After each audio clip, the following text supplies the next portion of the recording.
what have you seen as far as like the difference in either how we treat mental health? Mm-hmm. So we have children who go through a traumatic event. There's some people who stay like that and they take that through their whole life. Mm-hmm. Since COVID, it seems to me, just from doing what I do, that anxiety is rampant more so than before. Is that a fair statement that you've seen? What do you like most about the martial arts? What I was saying about being put in uncomfortable positions. And do you feel like that carries over into other areas of your life? Heck yeah. Yep, most definitely. Can you give me an example?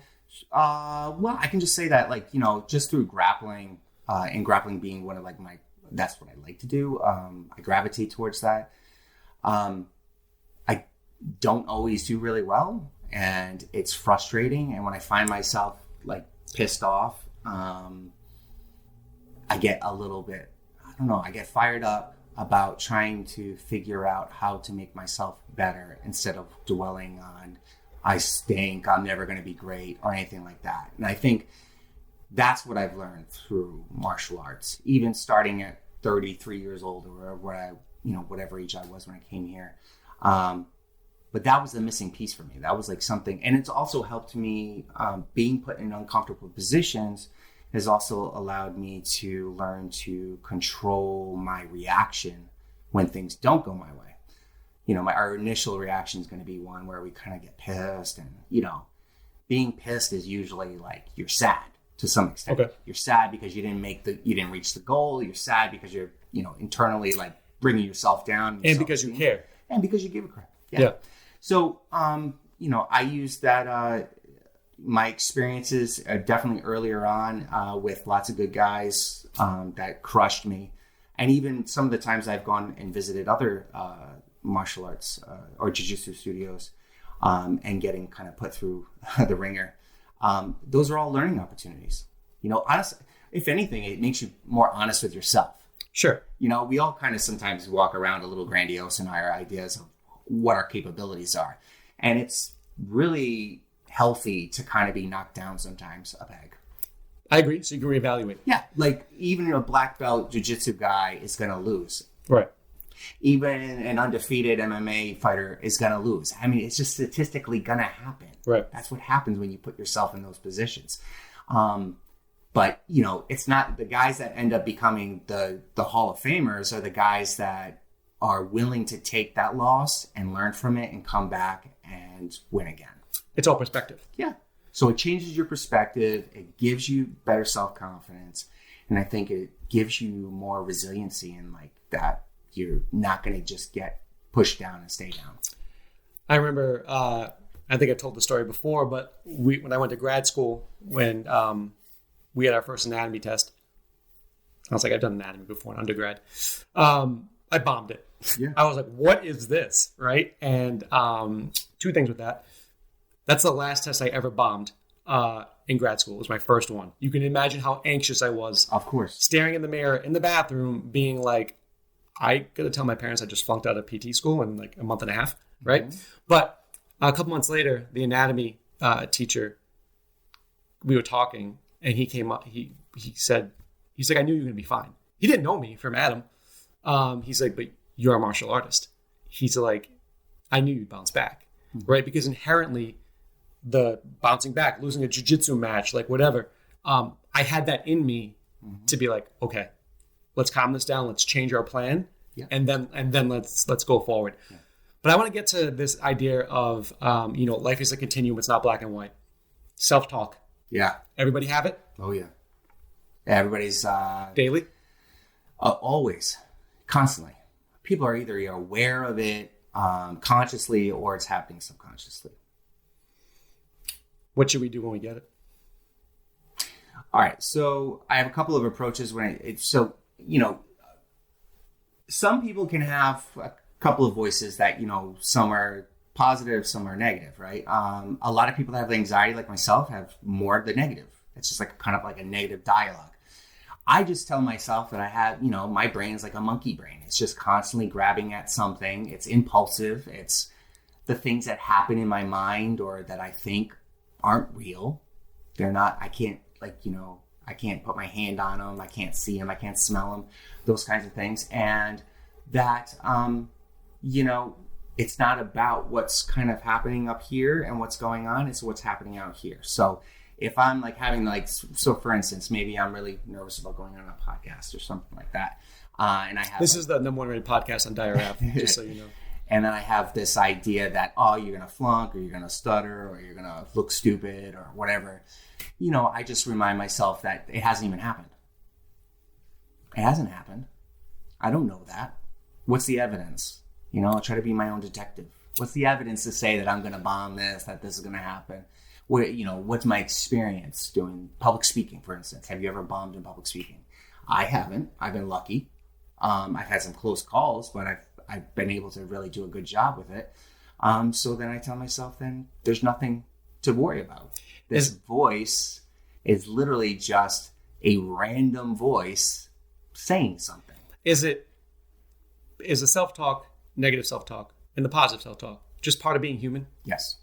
Because one of my favorite quotes is, we're just a spirit having a human experience. Yeah, that makes sense. Right? Yeah. So like where we come from, wherever you want to believe, I believe pure positive energy. Yeah. But we choose to come into these bodies, to have these experiences, to play with other people. Yeah. Right? But just by being on Earth and having this physical experiences, you have those dualities. Yes. If you will.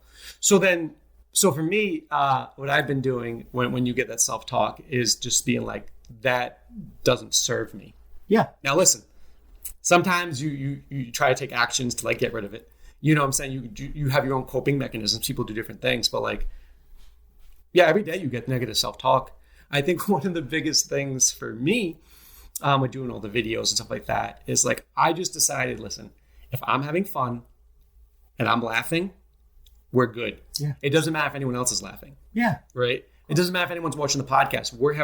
I've known you for 10 years. We've never had a conversation this deep. No. Right? But now I've learned all this stuff and now I can apply. Yeah. So as long as you are, understand that the negative self-talk will be there, but your decision if you want to listen to it or not. Yes. So that's the acceptance.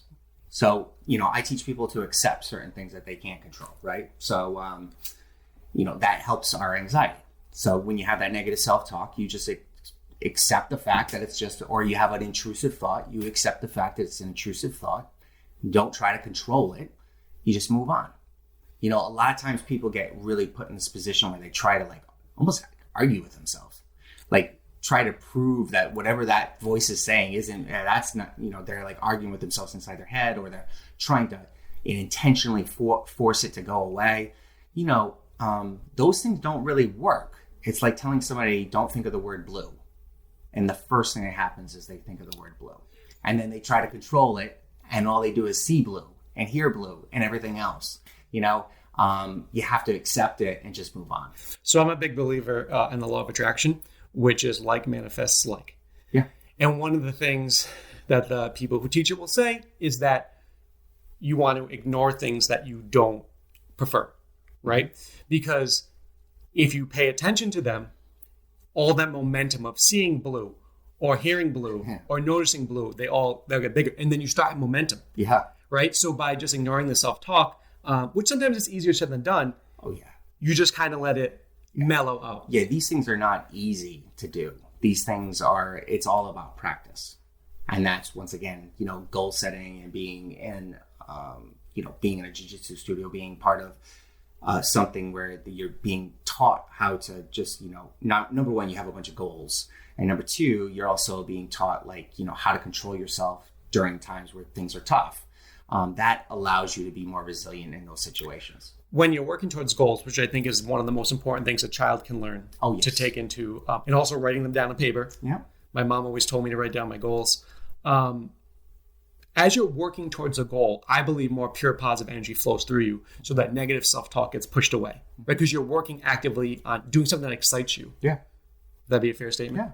And I think also with kids in particular, I always ask them, especially teenagers, I ask them what did you want to be when you grew up? Because it's like almost like as we start to get older, we start to lose that imagination. It gets beaten out of you by society. Yeah, because they tell you that's a grandiose idea. You're never going to make it to the NFL. You're never going to be a professional NBA player. I don't feel like a kid needs to be kicked down like that. I mean, I think we have to be somewhat realistic with our kids and the kids in our lives, but I think we should be fostering that imagination and just it being like, okay, listen, you want to do this? This is how we're going to do it. I can show you how to set a goal. And if you don't want my help, then I'll just tell you this. If that is what you want to end up doing, then you need to figure out how you're going to get there. That's excellent. And I tell people that like you don't want to beat yourself up because everybody else will do it for you. Oh, hell yeah. Right? So you don't need to beat yourself up. No, you need to be positive. You need to be your own.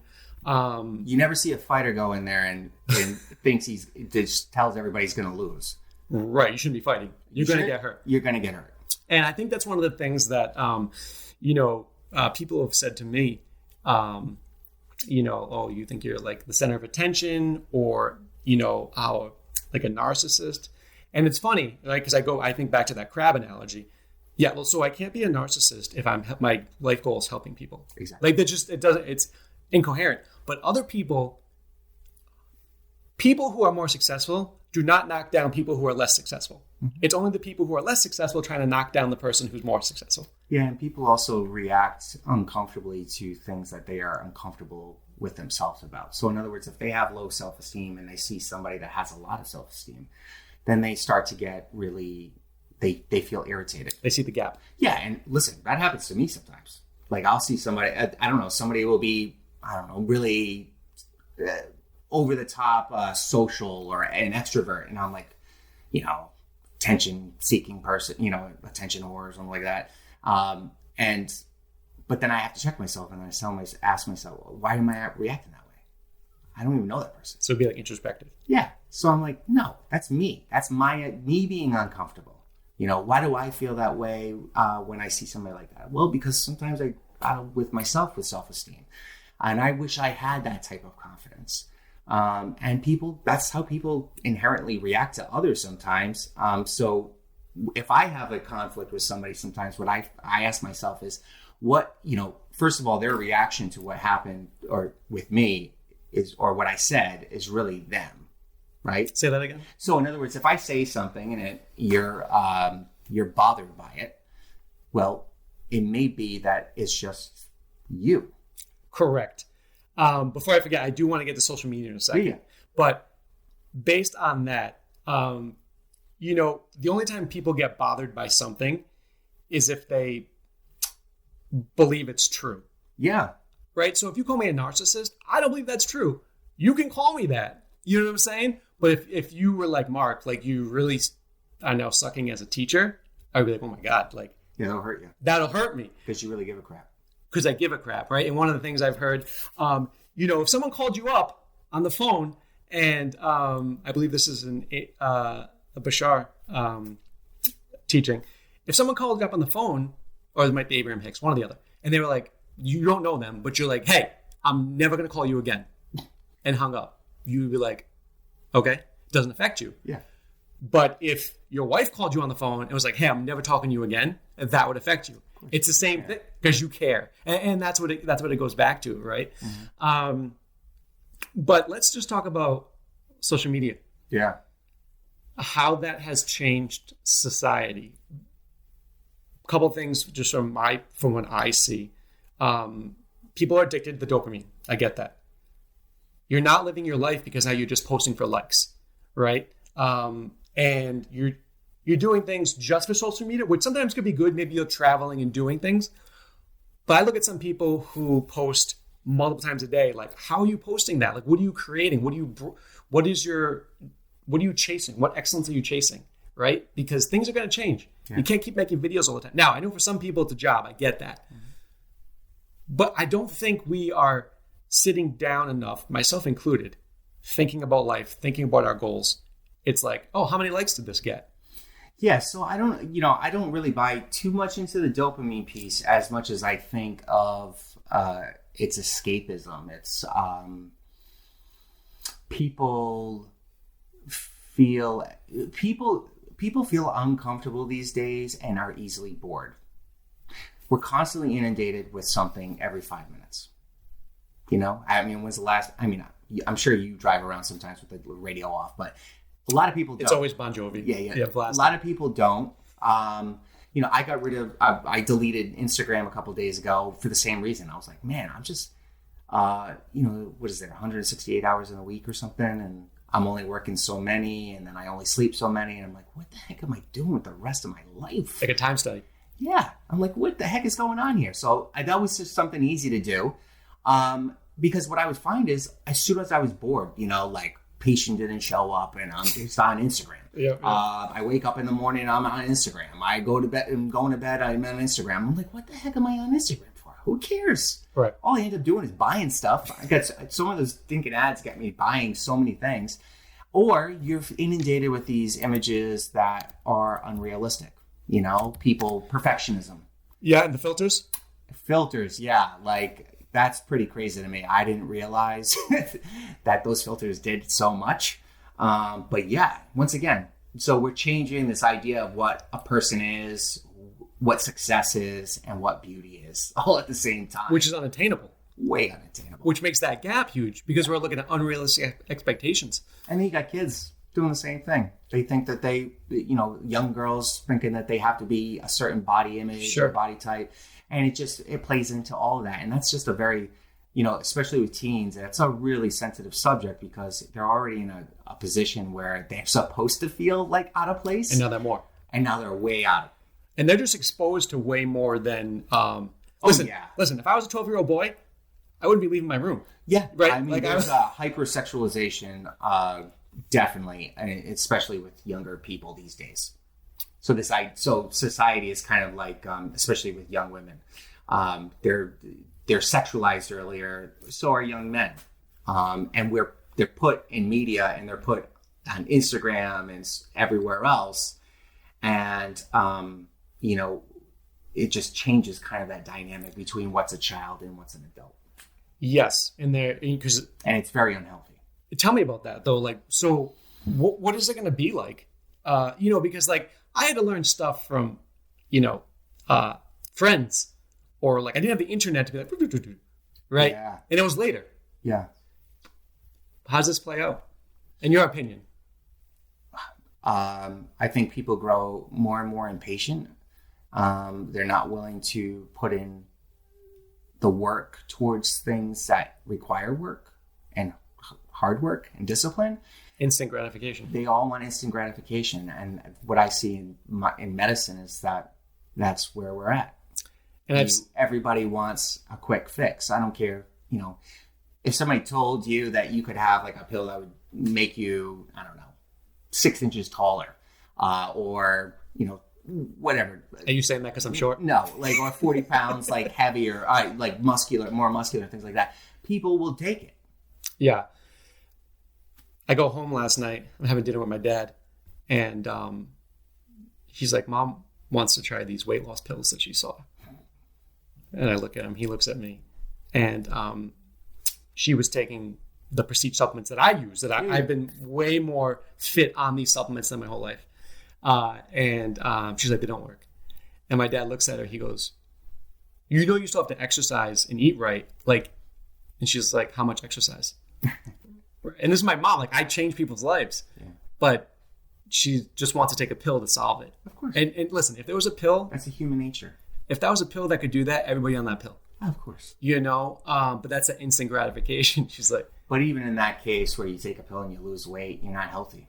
No, exactly. You need the benefits. You need to eat right. You need all the other things. We were having this. Do the exercise for you. Listen, I love my mom, but we had this conversation. She's eating an ice cream cone in bed. Of course. Yeah.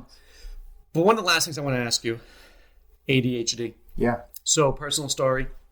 I didn't remember this. I guess that when I was a kid, I was all over the place. You can ask my family. Always a good kid, but hyper. And this is probably the 80s. The doctor wanted to put me on medication. My mom's like, no, he's a boy. Let him go. Yeah. Right. And, I did martial arts. I learned how to channel it. I personally can hyper focus on stuff and get stuff done. That's part of ADHD. I had no idea. Yeah. It wasn't until I was dating my ex-girlfriend and she's like, that's part of ADHD. And I was like, what? That to me seems the opposite of ADHD. Yeah, you can get hyper focused in areas that actually take you away from everything else. Yeah, but I could channel it. I could get my schoolwork done. But it's also an advantage for somebody like an entrepreneur who's doing a million things at once, if you can control it. Can you talk to me a little bit about ADHD strategies? Yeah. So, I mean, ADHD is one of those things. I think there's a lot of focus in on it because we do, in part, over medicate children because of compliance issues, especially in schools. For a good amount of people, they will live their life with ADHD for the rest of their life. There used to be this idea, here it is, it's a developmental disorder. Things haven't developed like they were supposed to, but they will. They just need to take time. The medicine kind of bridges that gap. Does the medicine dull you? Yeah, it can.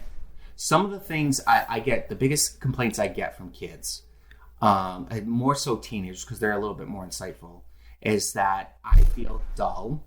I feel like I can't feel anything. I don't like feeling so tired. Believe it or not, it makes them feel tired. And I don't feel myself.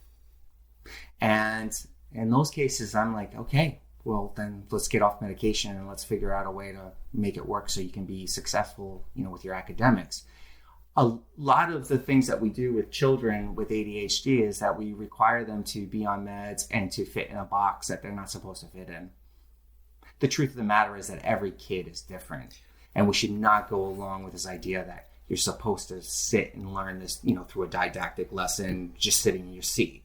Like some kids can learn while they're walking around their desk. Some kids can learn while they're bouncing on a ball. I mean, I don't care. I don't care what it is. If our ultimate goal is to get kids to a point where they learn a lesson, then we should probably start tailoring those lessons to each individual kid. Right. And I think the old school method of sitting on a desk for 8 hours a day, even for adults, is not the way we're supposed to live. No. Right. They used, back in the 50s, 60s, they would put kids with ADHD in the special ed classroom. Yeah. So we've come a long way. Yeah. And the thing is that although there's this developmental aspect to it, there's no, people with ADHD are pretty intelligent people. Yeah. I often feel, maybe this is right or wrong, I often feel a lot of times that my brain is going faster than other people's. Yes. Like I'm a newer computer. Yeah. And sometimes I get frustrated with my friends who are more laid back. And I'm like, let's go. Like, what are we doing? You're supposed to be here 5 minutes ago. And it's not that I'm just like, I'm ready. Yeah. And I think that helps me as an entrepreneur going all over the place. Oh, yeah, yeah. So there's definitely a strength with it. There is that hyper focused piece, which you can kind of like learn to kind of use as a superpower and really get stuff done and not procrastinate and not do all the other things. Because what ends up happening with a lot of times with ADHD is that the task that is easiest for the person, they will do first. Whatever requires more effort, which remember probably requires a lot more effort for this person because it requires concentration and a certain amount of executive function. They procrastinate in that area and they hyper focus on the area that is more pleasing to them and so that they want to do. And so I think the thing that changed me was the martial arts and the discipline of, listen, this is in the 80s, 90s, rather. If the instructor tells you to sit down and turn around and look at a wall, I'm sitting down, turning around, looking at a wall for 5 minutes. Yeah. Like there's no choice in the matter. Nope. Right? So like, you can't be like this because back then they'll hit you. I know. You know what I'm saying? So like, I'm not advocating for that, but like, that's what I trained under. So I think for me personally, it helped me like channel that. Yeah. And oh my God. And we already know that, with physical exercise that, kids with ADHD, they do so much better. You just give them 20, 30 minutes outside and you can get like 2 hours of good concentration. Yeah. They've done these like naturalistic and like more observational studies. There's a certain bit of normalcy to that hyperactivity, that impulsivity. There are levels, that's kind of spectrumy in that there are some people that have really significant ADHD that definitely require some medical intervention. But I think a predominant amount of the children that we diagnose, I don't know what the benefit to that diagnosis really is, aside from maybe gaining some extra services in a school system. But yeah, maybe getting them into sports. Yeah. Or exercising before school. Yes. Right? I was always an advocate of more recesses when I was in elementary school. Yeah, I mean, they should have like 2 gym classes a day. We were just talking about that with Coach Josh. I think as a physical therapist, you should have gym every day. Yeah. You need to be physically active. For as a physical therapist, sitting is the new smoking. It is. Right? Because you're just there. So the last thing I want to ask you is, there's men and women, or even kids, children, teenagers watching this podcast. They have anxiety. They know they're not where they want to be. Mm-hmm. What's your advice to them to get started on something? Whether it's fitness, whether it's a new hobby, whether it's a career path. What are you going to tell them? Well, the cheapest and easiest thing is physical activity. Just natural things. Getting lots of sunlight, being out in nature, getting some physical activity, not sitting so much. Off the tablet. Or, once again, we can't buy into this black and white. There's more off the tablet. Yeah, more off the tablet. Like social media and electronics and all this other stuff, it's here. It's not going anywhere. So we just have to learn how to teach kids how to be a little bit more responsible around that, and teach them maybe that, through example, being a good, role model to them, getting out, getting some sunshine, being out with the family in the outdoors is really good. You don't have to go anywhere out but your, backyard. Right. Let's see what else. Good sleep hygiene. Same time every night you go to sleep. Same time every day you wake up. You think routines are really good for people? Yes. Yeah. Routine brings about this, you need discipline in order to kind of maintain that routine. And through that, you start to realize that, not only do you feel better, but you have more time, you have a lot more opportunity. I think people run into a lot of problems when they don't have that type of discipline and they don't have that routine, and everything's kind of like, well, what are we going to have for dinner? I don't know. Let's, never planning things out like that. You kind of always leads to more anxiety. Way more. Yeah. Way more. And poor choices. Because it's impulsive. It's in the moment. You no longer have the opportunity to plan for it. So when it comes to, say, weight loss, plan your meals. You have to plan your meals. And if it's as simple as making the same thing every single day. Right. I mean, I hate to tell you, but that's kind of like the secret. Make it easy. Right. And I think that when you're in that panic mode, anxiety, you're in that survival mechanism. Yeah. And you don't make the right decisions. Yeah. Right. So don't run away from it. If it's to a point where you're really riddled with this type of anxiety and it's kind of frozen you, or it's causing a lot of distress, then find a therapist. Therapy is really where people should be kind of gravitating towards first. In my job, a lot of times I have to refer people out to therapy because, lots of pediatricians, lots of primary care doctors like to kind of just throw them straight to psychiatry with meds. No, meds through psychiatry and therapy through psychology or psychological services, they're like exercise and diet. You need both. Right. Yeah, exactly. Right. And you need someone to help keep you accountable. Yes. Right. Well, Ryan, I really enjoyed this. I learned a lot personally. And my favorite thing you said was about anxiety doesn't have to be put out like a fire. No. You just have to kind of contain it and then overcome. Yeah. This was great. Cool, man. Thanks. You're welcome. Hey guys, Dr. Mark here. Now I know a lot of you want to know how we get all these amazing results with our clients, and it comes down to three things. The first is fun fitness classes that burn a lot of calories. 2 is giving you an accountability coach to make sure you stay on track and get the best results. And 3 is the nutrition. Included in the nutrition is our food supplements. So we pair with Prestige Labs because I feel they're the best, they have integrity, and they get great results. These are actually the supplements that I take as well. Here's the awesome part. By clicking the link below, you can save 40% off the retail price. So you need that link to actually save 40%. If you just go to the normal site without my link, you're paying full price. Okay? So these are the supplements my clients use. If you are interested, definitely click the link below and it'll tell you all about them.